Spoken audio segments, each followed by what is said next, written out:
Hello there. I'm continuing on my thought from yesterday, which was about laying up treasures in heaven which don't corrupt, and not storing stuff here, which we can't take with us anyway. Treasures. Interesting word that Jesus uses.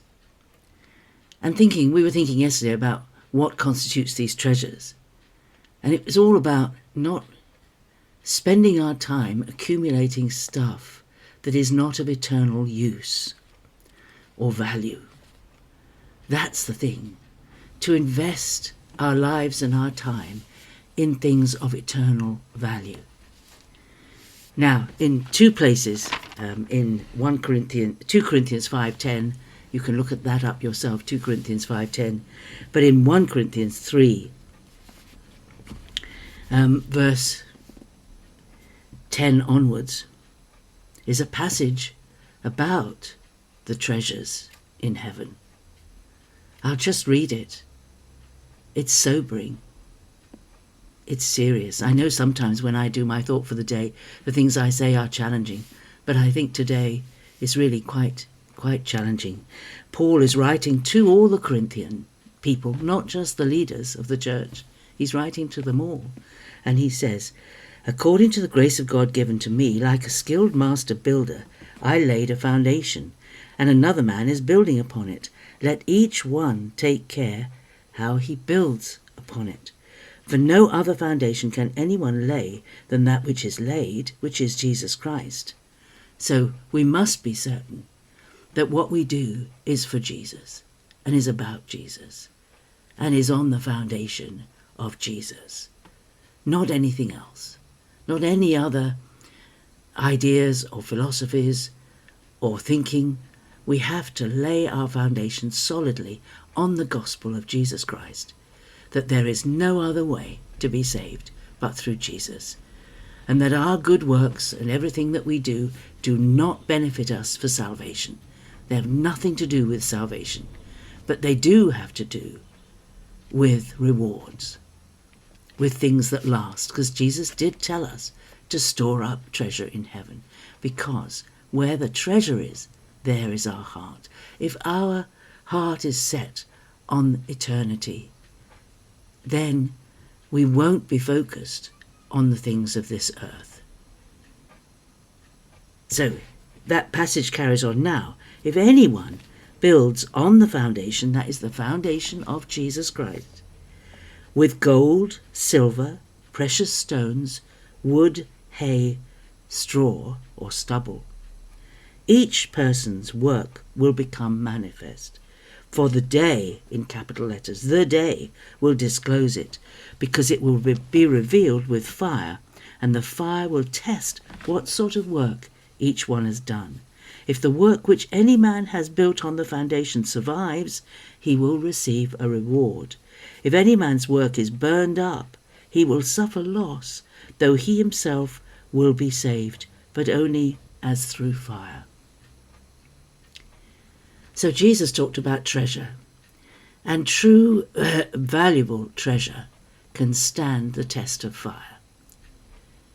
It's only the dross that is burned up. We need to store up treasure that is eternal, that is valuable for eternity. And that is not the physical accumulation of wealth here. That is not being successful in your business here.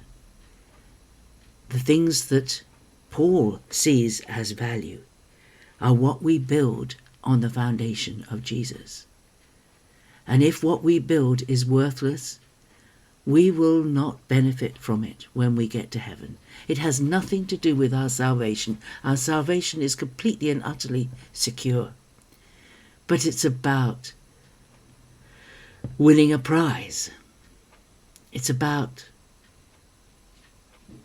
doing things that are worth doing, of eternal worth, touching other people's lives with eternity, changing their lives forever, speaking words of comfort to them, strengthening people, encouraging people, telling people about Jesus, bringing people to faith, encouraging people in their faith,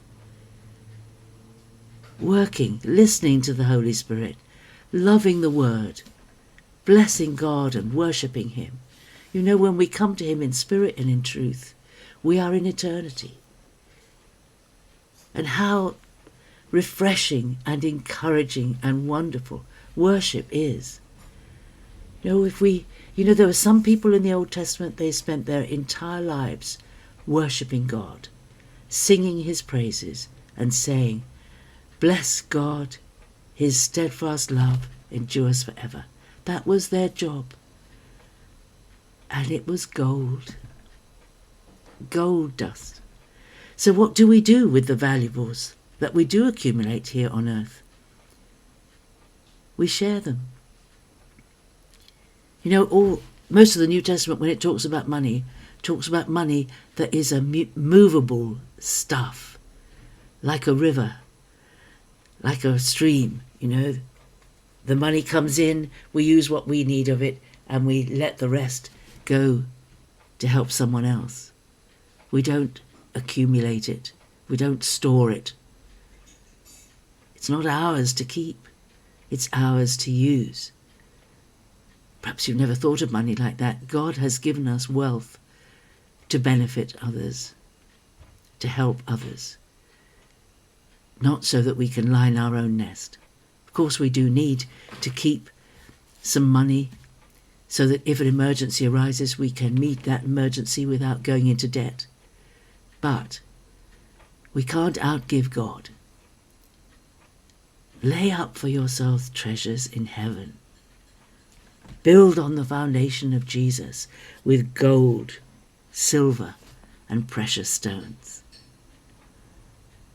And when we get there, perhaps we'll then understand what is a precious stone in eternal terms, what is gold in eternal terms. I don't know. Those are questions which will be answered in eternity. But we mustn't live our lives here for here. Because we can't stay here. We won't stay here. We have an eternal destiny. So that's 1 Corinthians 3:10-15. It bears reading again and thinking about. I'll see you tomorrow. God bless you. Have a great day. Rejoice in the Lord, because you're saved whatever you do. But it's wise to think about what you do and what you invest in. God bless you. Bye-bye.